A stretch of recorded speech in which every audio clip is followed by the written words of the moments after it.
Okay, so we are recording. If you guys can, if your technology allows, please open up your cameras for me. That way I don't feel like I'm talking to myself. Also, if you guys have questions, I'll sometimes read them on your face before you articulate the question. So based off of the conversation you guys had in breakout groups, were there any questions that you guys wanted me to address before I get into my notes as far as what I found of interest in the reading? No? All right. So this book is called Reversing Sale, The History of the African Diaspora. The author is Michael A. Gomez. We read a chapter of this text. The reason I like this text is it provides you really comprehensive information, and it's very easy to read, it's very accessible, and it kind of gives you a really brief overview of what happened after quote unquote emancipation, right? So the the chapter is entitled Games People Play, right? And I think it's a quite appropriate or accurate title as you see the game of freedom, but then they find ways to subvert or take away that freedom, right? And to me, I was struck by the opening couple of sentences of the text. The most arresting, startling, disturbing, and indisputable fact concerning the whole of the Americas and their respective process of emancipation was that whether slaveholders were compensated for their losses or not. So, like, let's put a pause in that, right? You guys understand what he's saying? So, the people who owned the slaves were receiving compensation for their loss because of the system or the institution of slavery ended, right? So, because of you can no longer earn free labor, we're going to pay you guys out reparations, if you will, stimulus checks, if you will, right? Because you no longer have your labor force. Let's not talk about the people who were actually enslaved, who were actually doing the labor, right? We're not going to talk about compensating them. We're concerned with compensating the slave holders, okay? So that stuck out to me. But then it says, whether they're compensated or not, the enslaved themselves received virtually nothing, right? So they were more concerned with giving the slave holders compensation than they were the actual people who were enslaved, right? And then he goes into this excerpt to where there's a 4-year period from 1834 to 1838 where they were under emancipation, right? So they're no longer bound to work on the plantations that they were captured to. But still within that 4-year process, they found themselves working those very same plantations, right? So how much freedom have they accumulated or achieved? And then he talks about a series of worker strikes. And that's another thing that I found interesting too. When you think about labor unions, when you think about labor organizing, even myself, right, I don't think about the formerly enslaved forming labor unions or going on labor strikes. But he tells us here from 1838 to 1842, Jamaica, Guyana, and Trinidad engaged in wage strikes and labor strikes, right? So really, this is the vanguard. And when I say the vanguard, the first to do it, right, of the labor movement was the enslaved Africans in the Caribbean, right? So I found that fascinating. And then he also mentions that education, right? Education led to class division. So those Africans in the Caribbean who were able to get education separated themselves from those who were not able to obtain education, right? So we have a class stratification or we have a class division that's produced from education. And then on page 173, he talks about, I'll read the passage and then I'll kind of articulate. So the first full paragraph on page 173 is the paragraph starting with the backlash. The backlash from former slaveholders resulted in a period of renewed oppression, contiguous with enslavement. So the oppression that they felt in the post-enslavement period, it was similar to how it felt during enslavement, right? The African descendant responded in ways similar to their resistance during slavery. So essentially what that sentence says, slavery ended, those who were formerly owning slaves, right, they instituted laws of repression or oppression that were similar to when they actually had the slaves, right? So how the enslaved African responded were picking back their old forms of resistance, right? So how they resisted enslavement when they were enslaved, they started doing that again. Now they became emancipated, right? So they responded in ways similar to their resistance during slavery. Cultural opposition took the form of reinvigorated embrace of African influenced religion. So they went back to their African spiritual traditions as forms of resistance, while the folklore, memorials, and language itself evinced a deep-seated anger. The cultural worked in tandem with the political. So they used the cultural and the political to resist these oppressions, right? And violent revolts against reconfigured oppression broke out all over the Caribbean. These included the 1844 Guerrinere in the Dominica, the Angel Gabriel riots of British Guyana in 1856, and in 1862, Vox Populi riots in St. Vincent, the 1876 Belamana riots in Tobago, and the Confederate riots of Barbados of the same year. Perhaps the most representative of these uprisings were the Morant Bay disturbances of 1865 in Jamaica, led by lay preacher Paul Bogle. So he lists off how these Africans went out about resisting these oppressions, right? And he says it's the host of resistance and rebellions that took place in the Caribbean, right? And also preacher-led resistances, right? Because he says in Jamaica, led by lay, and when they say lay, like it just means like normal, like a layman, right? Lay preacher Paul Bogle. So he was a preacher, right? So the infusion of religion and rebellion, right? So I'm gonna use the Bible to initiate our freedom, which you also may call liberation theology, which we may get into later in the semester. Okay. So, and then he kind of makes this move to how the oppression, so he's talking about prior to this point, right, how it manifested in the Caribbean, right? And then we get the break and it says freedom's teased, and he starts to talk about how it presented itself in the Americas, okay? One of those things, right, was this idea of Reconstruction, right? So this is the period after enslavement, and the United States is trying to reconstruct its society in a way that's more equitable. But how the South responds to Reconstruction is with Black codes, right? These laws that marginalize, particularly Black folks, have to abide by, that restricts their movements and restricts their ability to accumulate profit, right? One of the Black codes was a thing that they called a laughing barrel. Has anybody heard of a laughing barrel?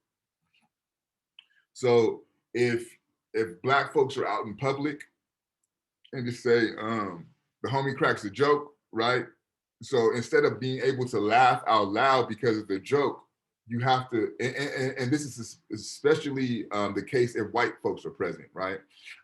So if you're about to laugh, you would be forced to find a barrel, stick your head in the barrel, laugh, compose yourself, and then when you're done, you could go on about your business, right? So this is one of those Black codes called a laughing barrel. So again, this ability to restrict movement, restrict the ability to accumulate wealth, and more so restrict normal human behavior, right? So if you can't laugh, which is a normal human behavior, these codes are sought to place restrictions on your ability to be human, right? So that's an example of the Black codes. So then they go into this notion of education, right? And they talk about the Freedmen's Bureau. I want to challenge some claims. That they make about the Freedmen's Bureau, because the way that the Freedmen's Bureau is positioned within this text is that they were able to provide education to the freely enslaved Africans, right? And so, for example, on page 175, top of the page, I'm going to start with the sentence that says, perhaps. Perhaps more importantly, the Bureau promoted the education of freed persons and created day, evening, Sunday, and vocational schools. The African descendants of all ages sat in the same classrooms, eager to finally read the Bible for themselves. Colleges were also established with the Bureau's assistance during this time, including the Hampton Institute, Fisk, Howard, and Atlanta universities. Hundreds, if not thousands, of whites from the North volunteered as teachers, and by 1870, there was some 247,333 students in over 4,000 schools. Okay, so I'm going to problematize this claim. So just so you know, for point of clarity, when you talk about Hampton, Fisk, Howard, and Atlanta University, those are HBCUs, historically Black colleges and universities, okay, just for point of clarification. So to support my claim I'm going to make, a lot of this information comes from this text here, Education of Blacks in the South from 1860 to 1935. The text is written by George D. Anderson, okay? What Anderson argues in his text, the Freedmen's Bureau was largely ineffective because African people had already established schooling institutions, right? What they found by and large when the Freedmen's Bureau started to go into these Southern communities, there were already Sabbath schools established. So schools that would meet on Sundays to do educational activity, right? There's reports that when the Freedmen's Bureau started to get into these Southern communities, they would see African people by 3 or 4, right, huddled together with a piece of a newspaper. So not a full newspaper, but just a piece of the newspaper, trying to teach each other how to read this newspaper, right? So the ineffectiveness of the Freedmen's Bureau was really attributed to the desire of African people to attain education, right? So even examples of one of the agents of the Freedmen's Bureau, what they would do is they would attain or put together these rallies to get them to accumulate money to be able to build schools, right? And there's an account of one of these rallies where they thought at best the community would be able to come up with $50, right, to go towards their school. They were able to come up with over $1,400, not only in cash, but materials to build the school, right? So this is coming from these newly freed individuals, right? These are people who were saving their life savings to allow it to go to be put into building of these schools. And these are the things that were going on prior to even the Freedmen's Bureau coming down into the South, right? So when he talks about the teachers coming from the North to educate, they already had teachers that were in place that were from formerly enslaved Africans were doing the education, right? So this notion of education was really established as an internal thrust. It wasn't external. The Freedmen's Bureau were responsible for producing these schools, right? They assisted. I'm not going to take away their credit, but that was already in the works. And again, I cannot overemphasize, they found themselves to be largely unproductive because a lot of what they sought to do was already being done by the newly freed Africans, right? So I cannot overemphasize that point enough. And then he also provides us some information. Has anybody heard of the term 40 acres and a mule? Okay, has anybody, Kevin, you kind of nod your head a little bit. Can you kind of provide a little bit of insight to 40 acres and a mule? Well, I just heard about it. I've just like heard references about it, but I don't really understand it. Have you guys heard of reparations? Okay. Francisco, what do you know about reparations? Basically, from what I know is that, say you're a slave or a descendant of a slave, you're pretty much getting payment as a sorry, right, that you went through that. Right. That's what I understand it as. Right, you're absolutely right. So it's a sense of atonement for those descendants of the enslaved experience, right? And originally, that atonement was presented as 40 acres of land and a mule to work that land. That's where this whole term 40 acres and a mule comes from, right? But Gomez gives us some very detailed information on how that was supposed to take place, right? And then he gives us that on the bottom of page 175, final paragraph leading into 176, and I'll read through that. Although these developments were significant, they did not address the fundamental economic difficulties of freed persons. The notions of 40 acres and a mule for every Black family stems from an 1865 military order by General Sherman, by which certain sea islands and a 30-mile tract of coastal island of South Charleston was designated for free person settlement. So they put aside some land in South Charleston, South Carolina, for newly freed Africans, okay? Households were assigned 40-acre plots and a pack of animals if no longer needed by the Union Army. And by 1865, some 40,000 freed persons had received 400,000 acres of land.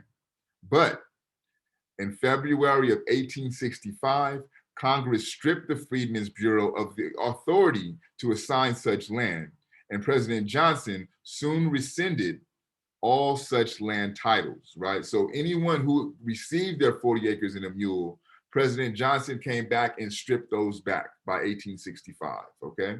So this is where this notion of reparations, this is where this notion and this idea of 40 acres and a mule comes from. For those familiar with Spike Lee, his production company is called 40 Acres and a Mule. So he says his production is his way of getting his reparations back. Okay, so at the bottom of, I'll read it and then I'll explain it. Because to me, this is really fascinating and it really pertains to what we're experiencing in our now, okay?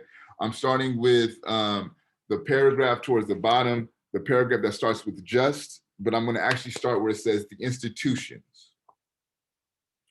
The institutions made the reimposition of white control possible. So before we do this, right, what is in the text before what I'm going to read is talking about how Black folks, because of Reconstruction, were able to obtain political positions, right? They talk about people who were able to sit in political offices, okay? So this is what's happening before what I'm going to read. So keep that in the back of your mind, okay? The institutions made the reimposition of white control possible and was simply put state-sponsored terrorism, right? In reaction to radical Reconstruction, white Southerners unleashed a widespread, unrelenting campaign of sheer horror aimed at driving Blacks along with their white supporters out of the political process and back to the plantation, where they were immobilized and put in their place. As early as 1866, organizations such as the Regulators and the Black Horse Cavalry emerged, terrorizing Blacks throughout the South. After 1867, the number of these clandestine societies mushroomed to include the Palefaces, the Rifle Club of South Carolina, the Palefaces. They actually call themselves the Palefaces. This is what they choose to call themselves. But anyway, the Palefaces, the Rifle Clubs of South Carolina, the White Line of Mississippi, the White League of Louisiana, the White Brotherhood, the Knights of the White Camellia, the Knights of the Ku Klux Klan. Together with the Black Codes, these terrorist organizations were highly effective in intimidating a defenseless population and worked with white politicians to resist and gradually overturn progressive legislation through murder, mutilation, rapine, and confiscation, right? So again, we have Black people being able to place themselves in political office. And what I just read was a response to that form of progress, right? So this is why I say, to me, this closely speaks to our now. We just got out of 45's presidency, correct?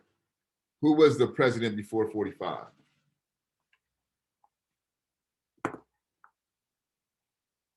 Obama. Obama. What is Obama's ethnic background?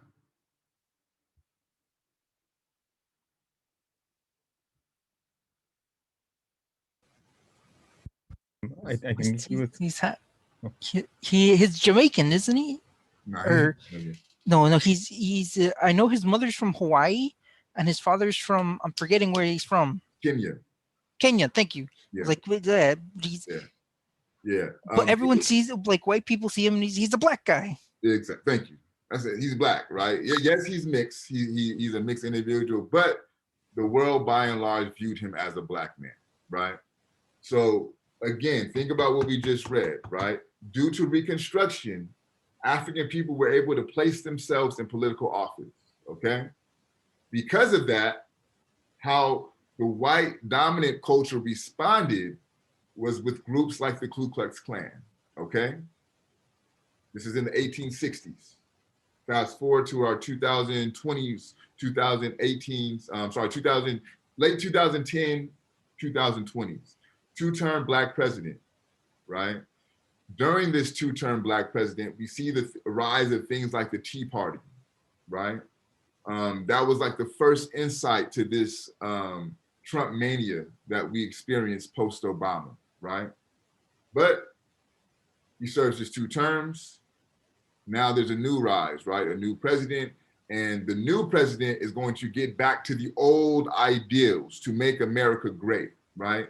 So it's the exact same play that Gomez talks about, right? So just like the Ku Klux Klan rises because of Black political advancement, you have the Proud Boys, you have the Boogaloo Boys, right? You have these MAGA cats, right? So the way that white supremacy responds to Black progress has been consistent through this country's inception, right? So you see very clearly what's happening a century ago continue to play out in our now, in our 2021, right? So this is an example of what the third component of our journals, how does what you read fit into what's going on in our society today? So I'm gonna end my notes. Is there anyone who wants to volunteer for the fishbowl? Okay, I'll go. got you, Kevin and Francisco. And there was one more, who's the other one? Ainsley. Ainsley, okay. Give me one, let me just write that down. One second.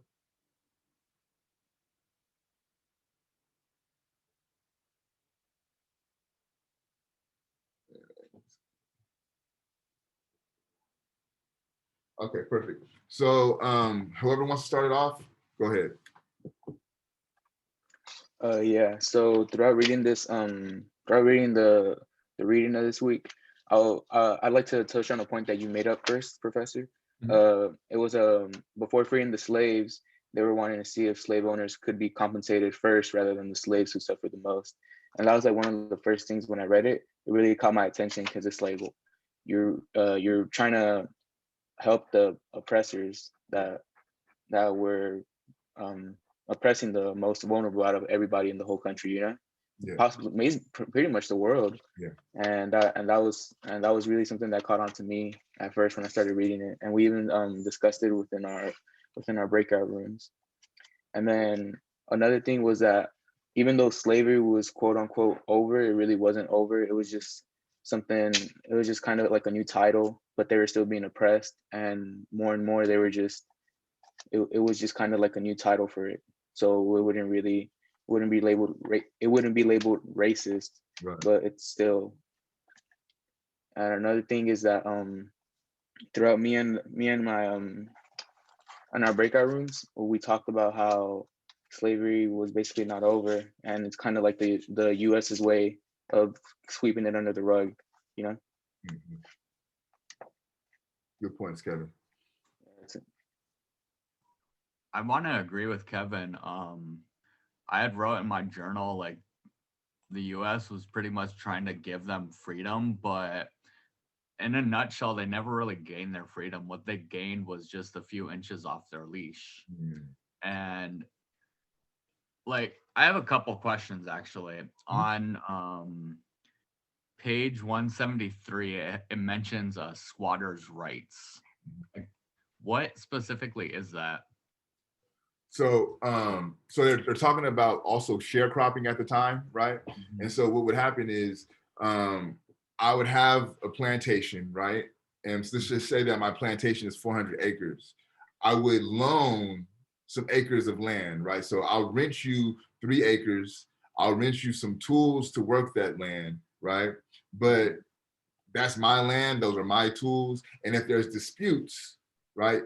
Sometimes the enslaved would just squat on that land, or they would look for a plantation that was so big that the owner couldn't necessarily view or maintain all of it. So they'll find a little remote part of it and build up, set up shop there.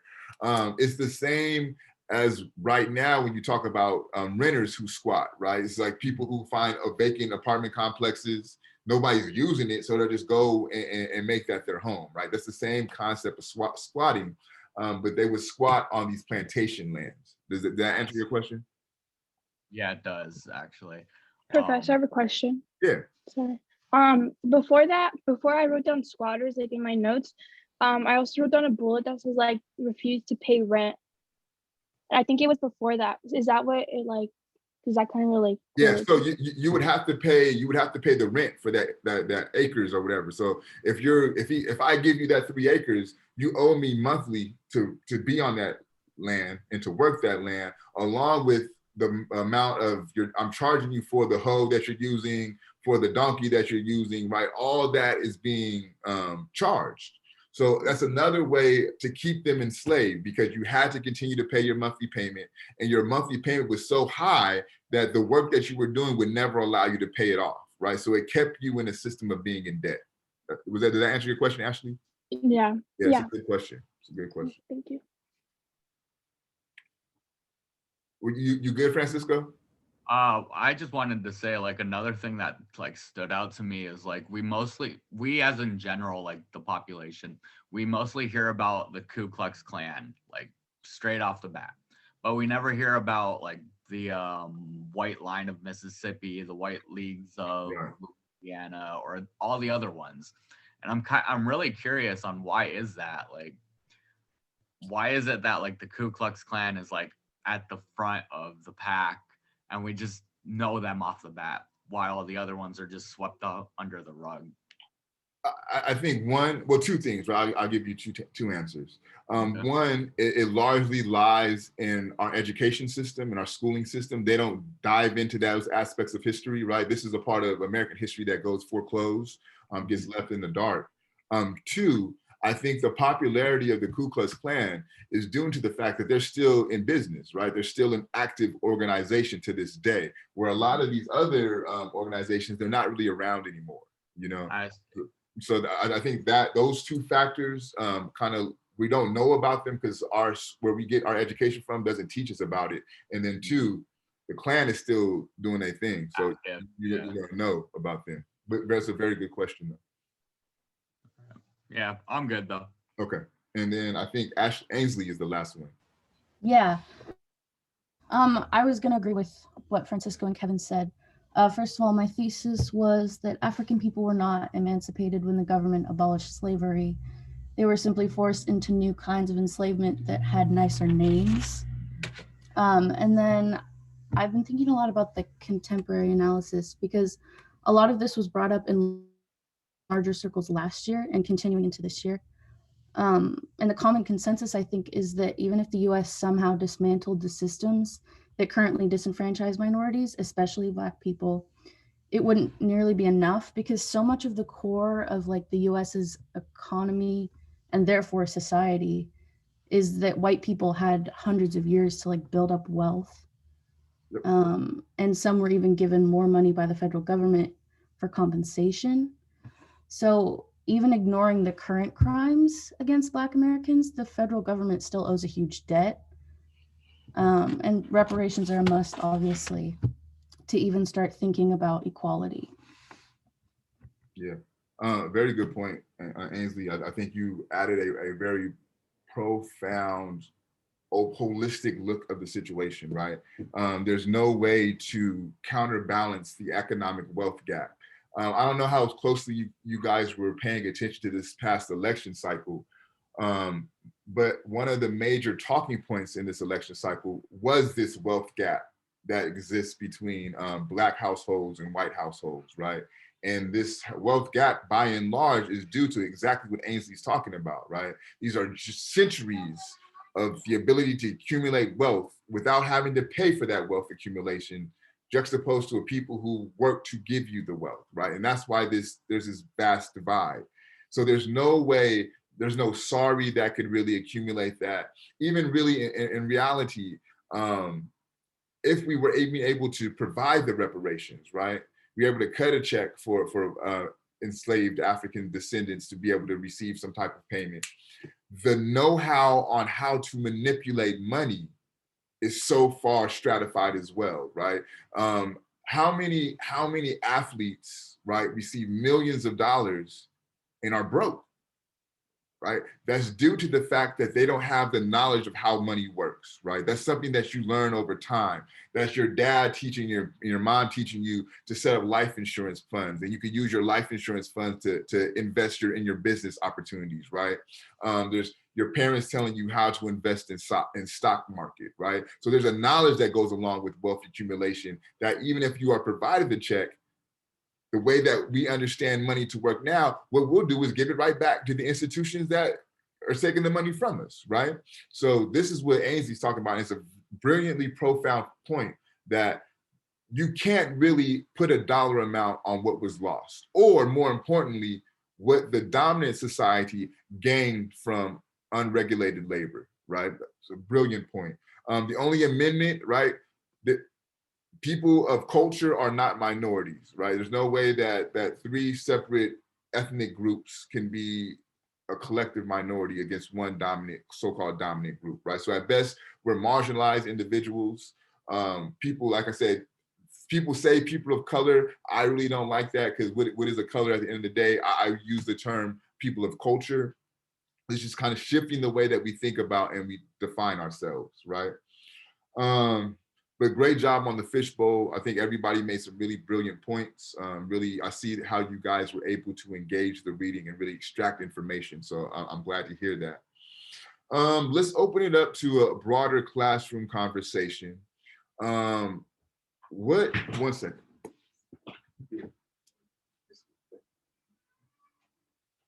Okay, sorry about that, y'all.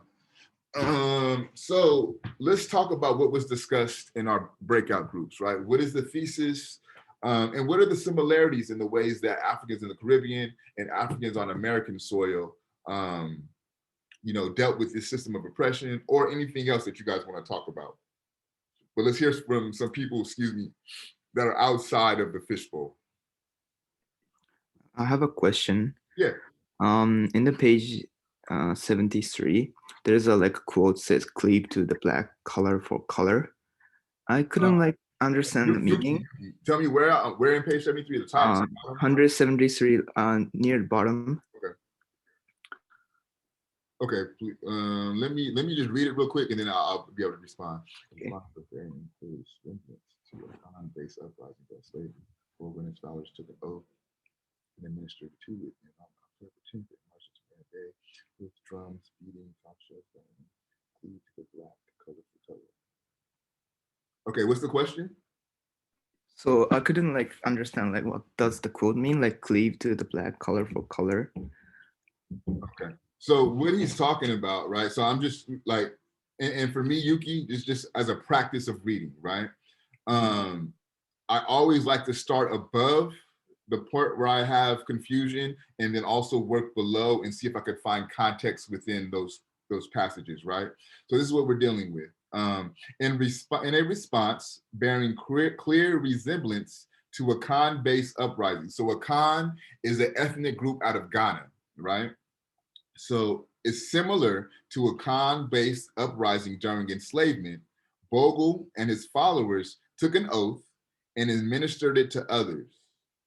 And on October 10th, they marched into Morant Bay with drums beating and conch shells blaring, crying, "Cleave to the black, color for color," vowing to kill repressive whites while saving white sympathizers.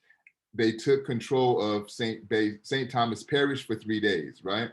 So essentially, cleave to the blacks, right? So we're gonna do for ourselves, color for color. So black folks for black folks, we have to get this situation resolved, right? And we are running up on, assaulting, doing away with anybody who is not with this program, right? So if you are white and you're against our ability to free ourselves, we're doing away with you, right? But if you're a supporter of this movement, then you're good. You know what I mean? So that's what he says when he means cleave to the blacks. It's a war cry, Yuki. You know what I mean? It's something. Okay. Yeah, I got it. Okay, bet. Thank you. Good question though.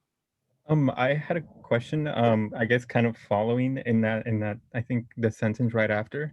So I also saw later it said Pago was captured with the assistance of wait for it, the Maroons. I didn't really know what, like, I guess because it's only a section of the book. I don't know if maybe earlier they kind of give more background on that, but I guess I was like kind of curious as to like what's that supposed to mean. Yeah, okay. So I believe last week's lecture, so if you think about last week's lecture, there's a part in not the reading, but the lecture that I gave. And I said that Africans were the premier people for enslavement because of their docility, right? And I said, I don't agree with this notion of African people being docile.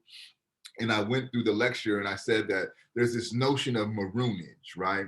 And the Maroons were people who freed themselves from enslavement, and they set up these communities of formerly enslaved Africans who were able to free themselves and live together freely, right? So these are what the Maroons are. So and that's why he said, wait for it. Because think about the contradiction at play here, right?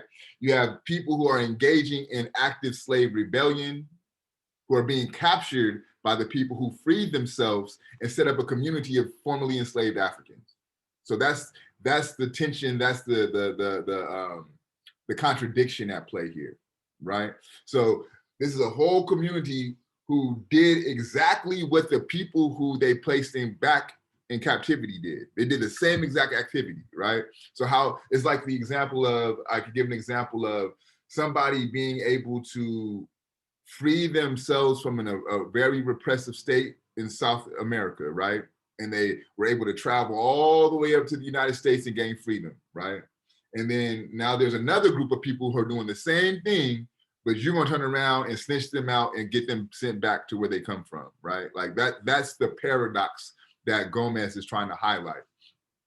But so to provide some deeper insight as to the reason why, the Maroons felt, because I had to look this up when I first read this too. I'm like, well, why would they do that, right? That's like the next question that came to mind. The Maroons did not want their freedom to be infringed upon, right? Because so now all these people are starting to run away, right? And if these rebellions are establishing and they come out to stamp out the rebellions, who's to say that they're not going to come and get the Maroons too, right? How can they tell the difference between the new Maroons or the Maroons from, a century ago, right? I'm just going to get whoever black, right? Because there's no like paperwork that says, oh, I'm actually officially free now, right? So they said, well, we've established our freedom. I'm not going to let you come fuck up my freedom. So I'm going to help them put you back to where you come from, right? So that's not to say that I agree with it, but that was their rationale as to why they did what they did. But very good question, Wilmer. That question is a byproduct of attentive reading, right? You got to be reading really close to kind of pick up those little subtle things. Anyone else? Real quick question. Daniel, I think it was you, and I think it was this class that said slavery never ended. It just kind of morphed itself into the prison industrial complex. Daniel, was that you in this class or was it somebody else? Yeah, that was me. Okay, and when I was reading this, I was thinking about that comment because essentially what Gomez is articulating is how this institution of enslavement was able to morph itself, shift itself, adapt itself to maintain itself, and is still doing so till this day with the prison industrial complex. So I thought that, while I was reading that, your comment, came to my mind. Yeah, it's still going on. Everyone thinks things like that have stopped. No, it just shifted. It just changed. It swapped out a mask and put on another. Yeah. It just changed its clothes. Yeah. And I think Francisco made a good point too. Like they extended the leash, right? Like they didn't take the leash off. It just gave you a little bit more room to run around. Were you gonna say something else, Daniel? It's very interesting how they wrote about it when you actually go into and analyze the very verbiage of what they did in the amendments and everything. It said that you cannot lose your right to vote, specific safeties, so to speak, except there's a little bit of verbiage at the very end where it says unless you have been convicted of a felony. I'm paraphrasing, of course. They literally gave themselves a back door so they could strip you of your rights again. And that's why you see this massive influx into the just prison system, because they're not supposed to take your rights. Oh, but if if you're a felon, I mean, you're a felon now. You've committed crimes, and it's very comical when you, especially when you when you start analyzing, you look at the whole war on drugs. They're the ones that introduced the drugs in the first place. They introduced the drugs, and I think the great comedian Dave Chappelle, one of my favorite comedians, and I think the best comedian alive, one of the greatest of all time. He had a very great skit where where they have like he's portraying a white cop going into a house, and he's like, wait, I've heard of this before. Black people come into these houses, put photos of themselves to make them look like it's their house. It's like, what do? We shot him. Just sprinkle a little crack on him. I was like, oh my God. It's the nuance and the brilliance of his comedy is just magnificent. Yeah. It's these very ideas. Oh, someone's, making a living for themselves. They're pulling themselves out of the rut that society's put them in. So what does the government do? What does the establishment do? They manufacture this idea that, oh yeah, but he's committed a felony. He's done something atrocious. So now we can oppress him. We now have a reason. They gave themselves a back door from the very beginning. And I think to piggyback on your point, especially when you talk about the war on drugs, has anybody been paying attention to what's going on in Oregon right now as far as their drug laws? Can you speak to that, Kevin? Can you let us know what's happening in Oregon? Yeah, well, in Oregon, I believe they lessen the punishment, or like are less harder on hard drugs like cocaine and all that. And then they also legalized psychedelics, I think. Yep. In fact, all drugs are legal. They decriminalized all drugs in Oregon. And if you get caught with drugs, right, you're not going to jail, you're going to rehab. Can somebody tell me the demographics of Oregon? Who lives in Oregon? Whiter people. White folks. Yeah, I out of high school, I had a full ride scholarship to Oregon State, Corvallis, Oregon. Nothing but white folks up there, right? So think about that juxtaposed to how the crack era in the 80s in Los Angeles and other parts of the world, how that was responded to, right? The war on drugs in the 80s brought forth the militarization of the police force, right?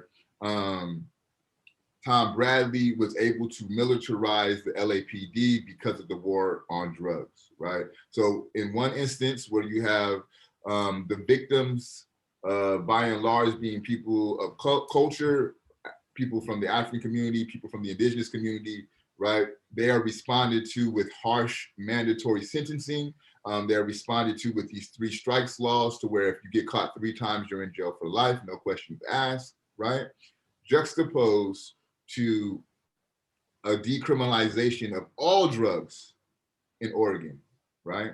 Now, mind you, in the 80s, when the crack epidemic was going on, it's not like that's the only drug that was being used in the 80s, right? Because also, if you're familiar with history, what culture is going around in the late 70s, early 80s? Disco, right? So if you know about disco culture, you know there's about that powder, right? So the drug treatment that was done, even from the difference between cocaine and crack, speaks to the racial influence behind who's using these drugs and how they respond to the users, right? One is a healthcare issue, one is a criminal issue. Who else has comments, questions, concerns about the reading?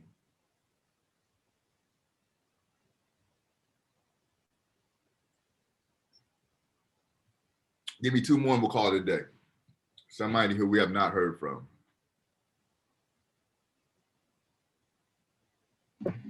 Mister, I have a question. Yeah.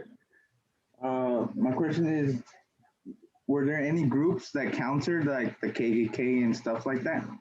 Yeah. Before the Black Panthers? Yeah, absolutely. So there's actually a couple, I think it's a movie and a couple of documentaries called The Deacons of Defense. And they were a group of Black men who armed themselves and essentially fought off these white terrorist groups. There's a, for those who are familiar with Stokely Carmichael, also changed his name to Kwame Ture, he has an autobiography called Ready for Revolution. It's like an 800-page autobiography, but it's one of my favorite books of all time. And it's probably one of the most comprehensive pieces of history, right? Because this is one individual who lived through the civil rights movement, through the Black Power movement into the late 80s, right? So what he was able to view is just some of the most historical and significant pieces of American history. But what he talks about during the civil rights era, when they were going into Mississippi, when they were going into Arkansas, when they were going into the Deep South and trying to organize voters' rights, and these groups like the Ku Klux Klan would come and try to prevent the voting opportunities for Black folks. They formed these militia groups within the civil rights movement. And they did it oftentimes without Martin Luther King knowing, or just in spite of Martin Luther King, because what ended up happening was there began a split between the civil rights movement. A lot of the older folks, the Martin Luther King's generation, they were committed to this notion of nonviolence. But the younger folks, who would end up being a lot of the Black Panther Party, they were becoming increasingly dissatisfied with this idea of nonviolence, right? And they're saying, well, let's not be the offenders, right? We're not gonna be the ones who are gonna start nothing, but we should be able to defend ourselves.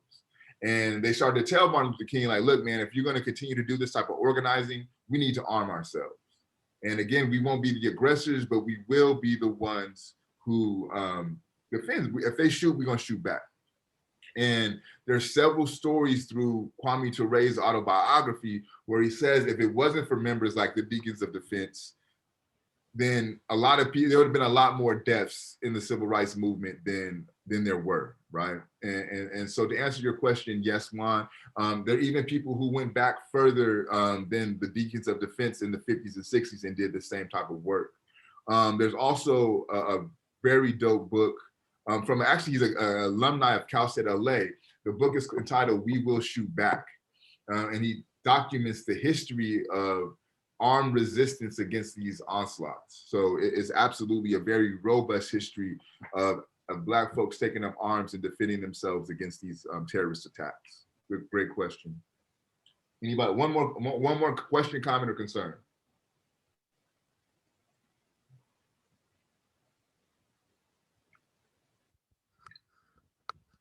Crystal, what was your thoughts on the reading?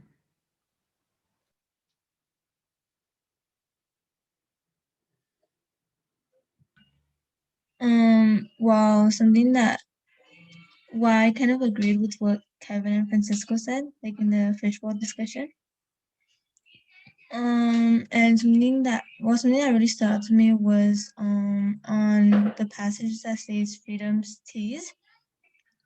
On the bottom where it says, where it basically talks about the slave code and how, I guess in a way, Blacks don't have like the same opportunity as whites, and how Black life,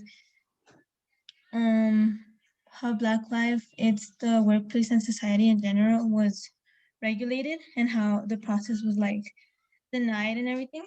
Mm-hmm. So that like really stood out to me. Yeah. Yeah, this, says the Black codes were similar to the antebellum South slave codes in that they prescribed prescripted Black movement, limiting where they could rent or own property and forcing them to work for white employers by means of vagrancy laws.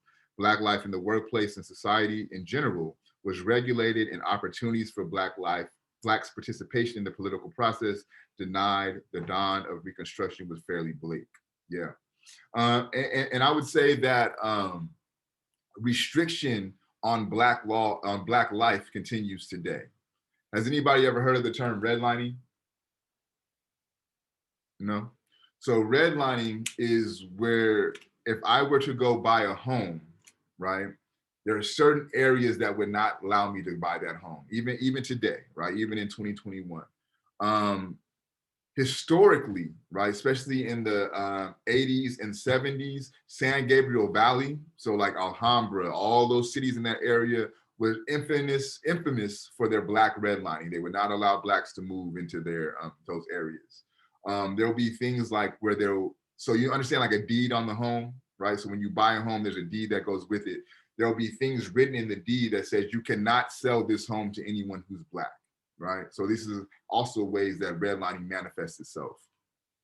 I was reading a story last week of a black couple, I believe in San Francisco, who were selling their home. The value that they got on the home was like $600,000, okay? Now, if you're familiar with the Bay Area and the housing market of the Bay Area, it's ridiculous. Like $1 million homes that really aren't worth no $1 million, right? So what the couple ended up doing was getting a white lady to act as the face of them, and that as the one who was selling the home.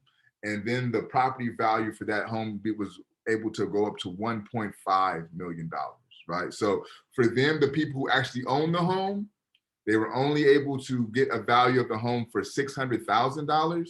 But when they had a white woman serve as the face of the transaction, the home value went up to $1.5 million, right? Drastic difference, only because of the colors. The same home, same credentials, it's just who's selling the home is what changed, right? So when you talk about the restrictions on Black life, this is how that still plays out in our world today, right? Not in the 1800s, not in the 1950s, not in the 80s. This is 2021. Any other questions? Yeah. I just had a question, like where do, like, how does that still pertain to like today? So like where can where can you like not buy? I mean, You know? so it manifests itself in a variety of ways, right? So you could look at it, even if you are able to accumulate enough wealth to be able to move where you want, right? Will they sell you the home? And then will your neighbors allow you to feel comfortable, right? So that's another way that this kind of restriction kind of plays out. But they're not going to say, actually, to answer your question directly, you know, it's not going to be like, oh no, you can't live here because you're Black, or oh no, you can't live here because you're indigenous. They'll do things like say, well, the interest rate on this home will be like 12%, which is like super high. But if somebody else is looking for it, they may get a 5% interest rate, right? The down payment may be $15,000, right? But for you, they're going to ask for a $30,000 down payment, right? So it's like little things like that, what they call microaggressions that they do to make you know that you're not wanted, right? So to the question as to where they could live, you know, so for example, there's areas like Inglewood would be a historically Black area that Black folks are able to live. Where you get like a middle class, you get housing and things like that. From a more upper echelon area, you have things like Baldwin Hills. That they call that the Black Beverly Hills, right? Trying to think where else are like really affluent Black areas in LA in particular. It's Baldwin Hills, and there's another one, Ladera Heights is another really affluent Black area in LA. But there was a lot more that got stomped out. So where USC is built at, right? That was a Black area called Sugar Hill. And a lot of famous musicians, a lot of famous actors and actresses of the 40s and 30s, they all lived in that area. And when they started to build USC and they build the 10 freeway, they use that as an excuse to knock down that community, make everyone live or make everyone move out of that area. And then they built up the 10 freeway and they built up USC. Does anybody know the history of Dodger Stadium? Oh, yeah, people used to live there. Same thing, right? Yeah. That whole Chavez Ravine was a thriving indigenous community that they tore down to build up Dodger Stadium, right? So these things continue to happen. The idea of gentrification is a remanifestation of that, right? Because, for example, Inglewood, which I mentioned historically is a Black area. They built the stadium in Inglewood, and now you start to see the coffee shops and things like that pop up, pushing the Black folks out of those areas, right? So these are the ways that they continue to apply. Yes, absolutely, Francisco. They apply to all groups. Asian. So if you think about it, right? Chinatown and things like that. Those are established because they didn't let them historically move anywhere else. So they were forced to be in these areas. I don't know. I can't give you specific examples of like Indian communities, but I know how the institution of white supremacy works, right? Or white inferiority. And I can't imagine that they did not go through that. I'm just not personally familiar with that off top. Any other questions, comments, or concerns? Okay, what I want to do, because I know we're beyond time, I just want to show you what your reading is for next week, and then we'll call it a day. Give me 1 second.